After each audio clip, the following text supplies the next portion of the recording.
নানা যান, মামা যান, সবাই নিচে আয়েন, দেখেন কেডা আইছে।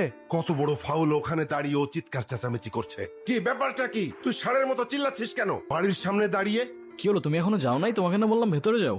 আমি বাইকটা পার্ক করে। আসসালামু আলাইকুম। আপনি নিশ্চয়ই মামা, আপনার ব্যাপারে অনেক কিছু বলেছেন। আর আপনি মামি। বাহ, বেশ মিষ্টি দেখতে তো আপনি। আর যদি ভুল না করি আপনি ছোট খালা আর খালু। তবে আপনাদের সবার মধ্যে আমার ফেভারিট কিন্তু আপনি। আপনাকে কিন্তু আমি নানু বলে ডাকবো না। ছেলেটা কে রে? মামা ও আতিফ, আমরা একে অপরকে ভালোবেসে বিয়ে করেছি। এই ছেলে, তোমার পরিচয় বলো। আমি আতিফ, আতিফ খান। খান? নামের সাথে খান মিশালেই কি খানদান হয়ে যায় নাকি? কি কাজ করো তুমি? করি তো অনেক কিছুই, এখন কোনটা রেখে কোনটা বলবো? অনেক কিছু করো। আচ্ছা ঠিক আছে, তুমি একটা বলো। এই তো আমি অনলাইনে। কি অনলাইনে কাজ করো তুমি? এই অনলাইনে তুমি কি করো? জুয়া খেলো নাকি মলম বিক্রি করো? আরে না না। ছি ছি ছি ছি ছি। আব্বা আব্বা, আমি আমার ভাগ্নিকে ঢাকায় পাঠিয়েছি কেন? লেখাপড়া করাতে, তাই না? ও বড় বড় ডিগ্রি নিয়ে আসবে, সনদ নিয়ে আসবে। ও কি এনেছে? হ্যাঁ এনেছে, একটা কিছু তো এনেছে। ও বাড়িতে একটা বনশিয়াল নিয়ে এসেছে। ছি। তুমি কিছু মনে করো না, আমার ছেলেটা ওর মায়ের মতো একটু বেশি রাগি, তাই মাঝে মধ্যে ওরে আমি হাফ পাগল বলি।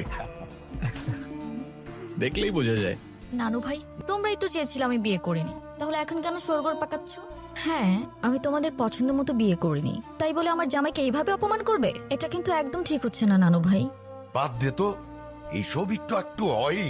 আয় নাচ জামাই উপরে আয়। চলো। আসসালামু আলাইকুম। ওয়ালাইকুম আসসালাম। ভালোবাসার মানুষ তখনই সুন্দর যখন সে আমার আপন মানুষেরও ভালোবাসার মানুষ হয়। জীবনে বেঁচে থাকার জন্য খাবারের চেয়ে বেঁচে থাকার ইচ্ছেটাই বেশি দরকার। আর যদি সে বেঁচে থাকার ইচ্ছেটা কোনো এক মানুষের জন্য হয়ে ওঠে, তাহলে জীবনে ঠিক তাকেই রাখতে হয় যে সত্যিই থাকতে চায়। আরে কি করছেন আপনি? মাথা ঠিক আছে আপনার? পাগল নাকি আপনি? মরতে যাচ্ছিলেন কি জন্য? নাও, একে তো এত বড় একটা বোকামি করতে যাচ্ছিলেন, তার উপরে ড্যাব ড্যাব করে তাকিয়ে আছেন। ভ্যাম্পায়ার নাকি আমি? ডোন্ট ওয়ারি, রক্ত খাবো না আপনার। এক সেকেন্ড, একটু পানি খেয়ে নিই। Thank you. তবে এতটুকু জ্ঞান তো দিতেই পারি যে আপনার কষ্ট যতদিন আপনার ভেতরে চেপে রাখবেন না, সেটা বিষ হয়ে ভেতর থেকে আপনাকেই খেয়ে ফেলবে। এখন বলুন, এই বোকামিটা কেন করতে যাচ্ছিলেন? ডোন্ট ওয়ারি, আমি কাউকে বলবো না। আর বলার মতো তেমন কেউ নেইও আমার, না পরিবার না বন্ধু, শুধু আমি, আমার ক্যামেরা আর আমার ওয়াটার বটল। কি ভাবছেন আমাকে বললে আপনার লাভ ছাড়া ক্ষতি নেই? আর এমনও তো হতে পারে যে আপনার প্রবলেম শুনে আমি আপনাকে কোনোভাবে সাহায্য করতে পারি, রাইট? আমি প্রেগনেন্ট, ভালোবেসেছিলাম, বিশ্বাস করেছিলাম, কিন্তু ভাবিনি সে ভালোবাসা এইভাবে শাস্তি হয়ে ফিরে আসবে। আমি তালুকদার পরিবারের মেয়ে। আমাদের পরিবারের সমাজের নিয়ম না মেনে কিছু করে ফেলা মানে সবার কাছে একটা লজ্জা হয়ে যাওয়া। আমার পরিবার যারা বলে মেয়েরা হচ্ছে ঘরের সম্মান, আর তারা যখন জানবে আমি বিয়ের আগেই কিচ্ছু বলবে না, শুধু চেয়ে থাকবে। আর ওদের ওই দৃষ্টিতে আমার বুকটা চিড়ে যাবে। ওরা বলবে না তুই মরে যা, কিন্তু আমি বুঝে যাব আমার মরে যাওয়াই উচিত। ভেবেছিলাম এখান থেকে ঝাঁপ দিলে হয়তো সব ঝামেলা এখানেই থেমে যাবে। না প্রশ্ন, না অপমান, না দোষ, কোনো কিছুরই সম্মুখীন হতে হবে না। ভিতরের চিৎকারটা এখানেই থেমে যাবে। এখান থেকে ঝাঁপ দিলে আপনার চিৎকার থেমে যাবে সে ব্যাপারে তো কোনো সন্দেহ নাই, কিন্তু যার জন্য আপনি এখানে আসলেন সে তো দিব্যি ঘুরে বেড়াবে, রাইট? কোথায় সেই হারামজাদারা? কোথায় আপনার বয়ফ্রেন্ড? কোথায় সে? তাহলে তুমি যাচ্ছ? আমি এই সুযোগটা কোনোভাবে হাতছাড়া করতে চাচ্ছি না। চাই না প্রজেক্ট, এটা আমার ফিউচারের জন্য খুবই দরকার। আর আমাকে দরকার নেই তোমার? তুমি কি একটাবারও ভেবেছো তুমি চলে গেলে এরপর কি হবে? আচ্ছা, তুমি জানো যে আমি তোমার জন্য কি ভাবি না ভাবি, কিন্তু আমি যদি এখন বিয়ে ঠিয়ে করি তাহলে আমার সব গুলিয়ে যাবে। তার মানে আমি সব গুলিয়ে দিচ্ছি? তুমি কেন বুঝতে চাচ্ছ না? আমি যদি 6টা মাস সবকিছু ভালোভাবে হ্যান্ডেল করি তাহলে আমরা একটা স্টেবল লাইফ পাবো। তুমি তোমার লাইফটা গুছাচ্ছ, সেখানে আমি কোথাও নেই। রাফিজ, আরে প্লিজ তুমি তোমার পরিবারকে নিয়ে একটাবার আমার মামার সাথে কথা বলো। তোমার এক্ষুনি বিয়ে করতে হবে না, তুমি যা করার চায়না থেকে এসেই করো। আমার মামা, নানু ভাই সবাই রীতিমতো পাগল হয়ে যাচ্ছে বিয়ের জন্য। আমাকে শুধু 7 দিন সময় দিয়েছে, আমি আর পারছি না রাফিজ। তুমি কেন বুঝতেছো না? সারাক্ষণ শুধু কান্নাকাটি করবা আর নিজেরটাই ভাববা। একটু আমারটা ভাবতে শিখো। যদিও আমি এর বিপক্ষে, কিন্তু আপনি চাইলে তো।